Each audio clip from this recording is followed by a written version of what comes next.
приятели! Добре дошли отново в канала ни. В днешното видео ще ви взема с мен в Манчестър. Ще ви разходя в университета и в локалните магазинчета. Ще търсим коледни пуловери и вероятно ще направим боксинг на това, което съм взела. Надявам се видеото да ви е интересно. Останете с мен!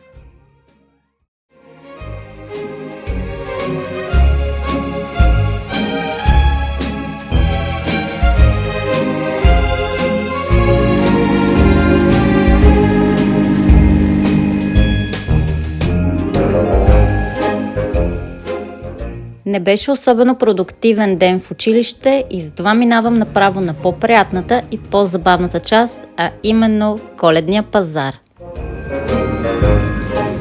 Имаше изключително много хора навсякъде и също толкова голям избор от коледни пуловери.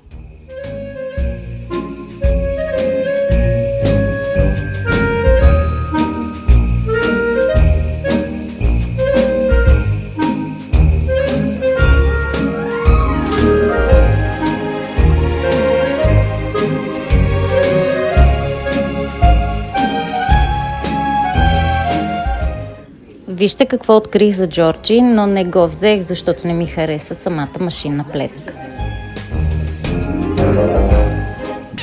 И разбира се, имаше и безкрайно дълга опашка.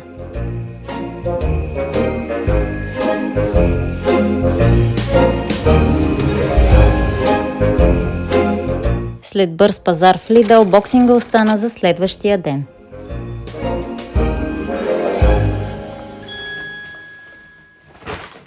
Започваме с анбоксинга. Това е една риска, която взех за себе си.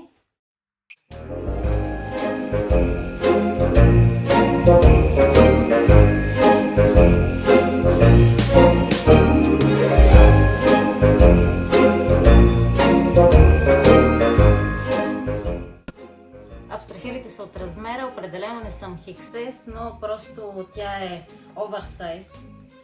Планирам нея да я облека за коледната ни фотосесия с една дълга тънкова рокля. Още вчера ги пробвах двете и като комбинация изглежда много добре, нямам търпение за снимките. Друго важно нещо, за което всъщност отидох, коледните пуловери на децата.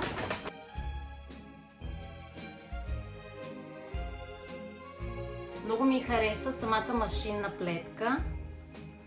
Също така ми хареса, че има бродерия, а не щампа или стикер. Опцията да мога да взема и за двамата едно и също нещо, което да е унисекс, също много ми допадна. Затова се спрях на тези пуловерчета. Елфът Маджик ще дойде вкъщи за първи път тази година. Той също се е уредил с пуловер и очаквайте още видеа, свързани специално с него и неговото присъствие в домът ни. Пижама на Спайдърмен на Джорджи. Нея ще ви я покажа в отделни кадри, защото той беше много нетърпелив и си я сложи още същата вечер, когато се прибра.